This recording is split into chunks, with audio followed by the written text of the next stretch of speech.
we are now joined by Umsamo Institute founder and cultural analyst, Dr. VVO Mkhize. It's always a pleasure to see you. I think it's always around this time when we need assistance with the Zulu culture that we engage with you. So we appreciate you always being willing to give us your time, sir.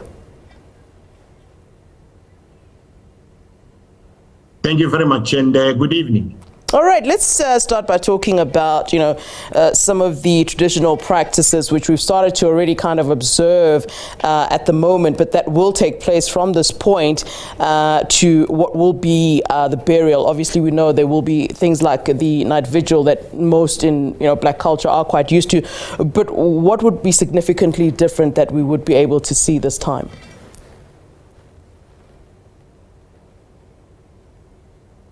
First of all, the condolences to the Buthelezi family and Nkosi Buthelezi.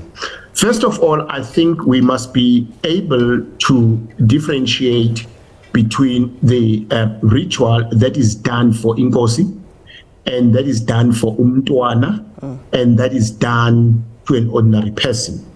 Now, we all witnessed the rituals and the burial process that was done to the late King Zwelithini, because he was a king.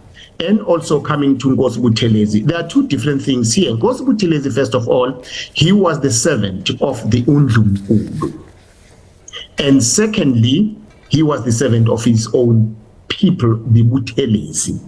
Now, if we say the Undlunkulu, it means he was the Undunankulu of Undlunkulu of KwaZulu. Yes. So therefore, his burial will be completely different. We must understand that, yes, we might speculate and say one or two or three things will be done, but there will be confidential and secret rituals that will be done. And also, we must remember that each and every family, even though they belong to a particular nation, the Zulu nation, but they have their own ritual. Yeah. They might actually follow the ordinary Zulu rituals, but being the Buthelezi family, they will actually also follow their own Buthelezi family. Also aided by the fact that he is an Nkosi rather than to be an Umntwana. And while we're talking about, the processes, it's also very important to note the fact that Prince Mangosuthu was a staunch Anglican, and that's the religion that he followed. And so we find ourselves in a situation, of course, where we'd have to be mixing the tradition, the customs, as well as what he wanted, which is an Anglican sort of a way of doing things. How do we merge the two? And I think generally as Africans, this is something that we've been dealing with. I mean, but how do you think in this way it will be dealt with? Look, the problem is that it's with us, black people, where we think that there's a difference between religions and also who we are and what we are as spiritual beings. As he is an Anglican, he is an Anglican by religion, but he is a Zulu person by birth. So in other words, to match these two things is that, one, when you speak about the Anglican Church, you speak of God, uNkulunkulu, but when you speak on the African side, you speak of Umvelingangi, right, of Umvelingangi has Amatongo and so on. Now, Umvelingangi and uNkulunkulu are one and the same thing, just only a matter of saying where do you actually put the one, and so on and so on. So all what I would say here is that if you are, for instance, a Catholic, yes, you will call the priest, and then there will actually be some sermon that will be run according to the Catholic way or Anglican way, but at the end of the day, which doesn't stop that maybe a goat or a cow will have to be slaughtered. So those are the dynamics that we as African people will live with. Yeah, we understand that there are two possibilities, and I see that there's a lot of talk about, how the funeral will be conducted. There has been, some rumor that it might in fact be a secret burial, as we did see with the late King Zwelithini, who was buried overnight, as we understood. But there's also the train of thought that he may in fact just have that normal burial, normal in inverted commas, where he's indeed buried on the Saturday. And some of the view that in fact on Saturday we might be looking at what is an empty coffin.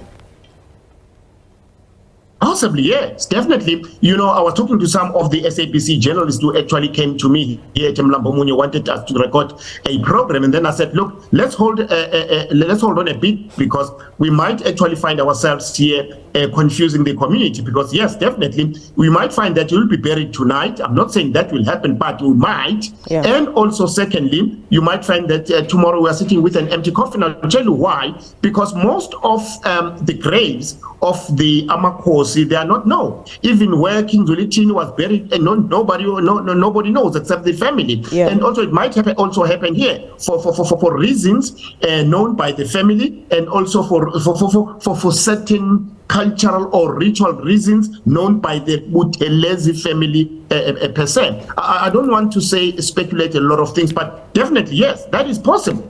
Yeah. And then the other thing that's been spoken about quite widely, and in the build-up to the funeral, is of course the significance of the incumbent, the king, not attending the funeral. Much has been made about this, but the fact of the matter is that Isilo does not attend funerals. Yes. To begin with. Talk to us about why this is so, because I think that some people have made it into something that it's not, whether about tensions or whatever it is, but the fact of the matter is that the king would not have been able to attend in any case.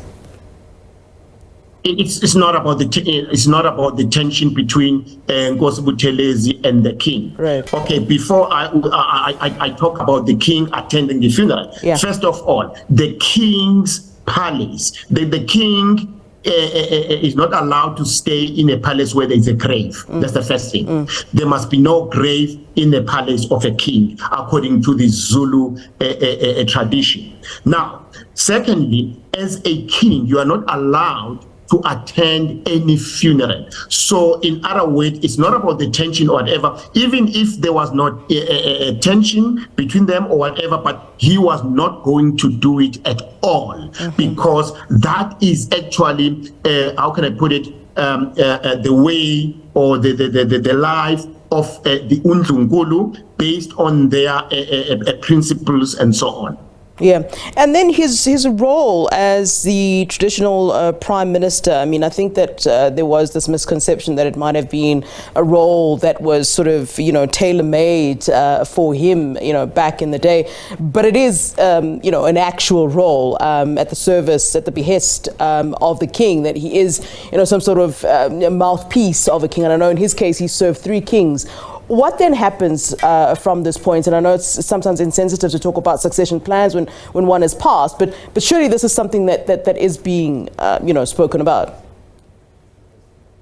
You see, most of us do not know where is this coming from and how it started, because it happened very long time backwards. In other words, it started from King Solomon, yeah. And it was King Zwelithini. And thirdly, now it was King Misuzulu, and doing the very same role. In other words, you'll remember very well when King Zwelithini was supposed to take over the throne, he was still very young, and he's the one who actually said that, and Mtwana Mkhize had to actually act, and he's the one who actually played a major role in that case.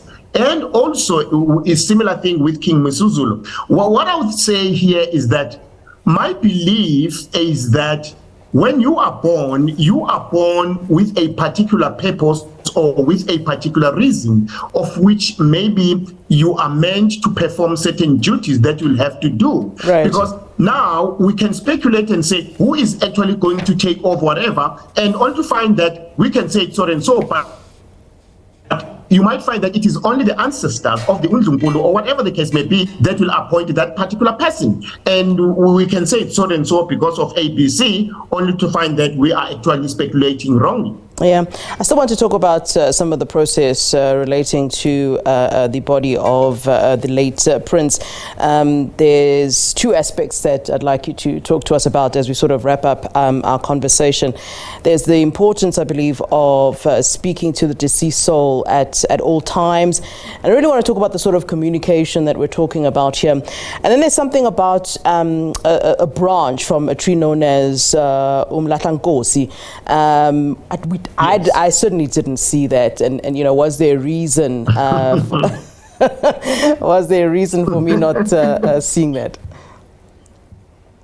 I love that because I was very much disturbed by one of my colleagues, who is a cultural expert as well, where he was actually giving a distorted information in one of the TV stations about umphafa or ihlahla lomlahlankosi. Let me explain this to the whole public. Sure. You see, ihlahla lomlahlankosi only works if you did not die in your house.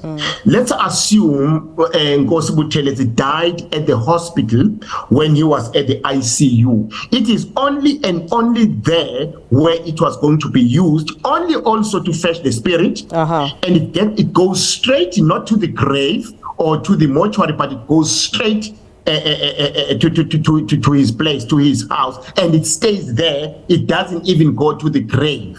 Now, because he passed away in his own home, in his own palace, there is no need for that. I repeat, there is no need for that. So our black people today, they're so much confused about this ihlahla lomlahlankosi. Ihlahla lomlahlankosi only works if you didn't die at your house or in your own home, and therefore it fetches the spirit. Right. Even if it has fetched the spirit, it doesn't go to the mortuary. It takes your spirit from where the soul left the body and straight away, and it stays there for life until it actually gets old, or whatever the case may be. So for Nkosi Buthelezi, I always say that he was a very blessed man, because look at this. One, this man died after he celebrated his 95th birthday, and also he died not at the hospital, also at his home. And that is a blessing on its own. And besides the fact that God gave him 25 years more as a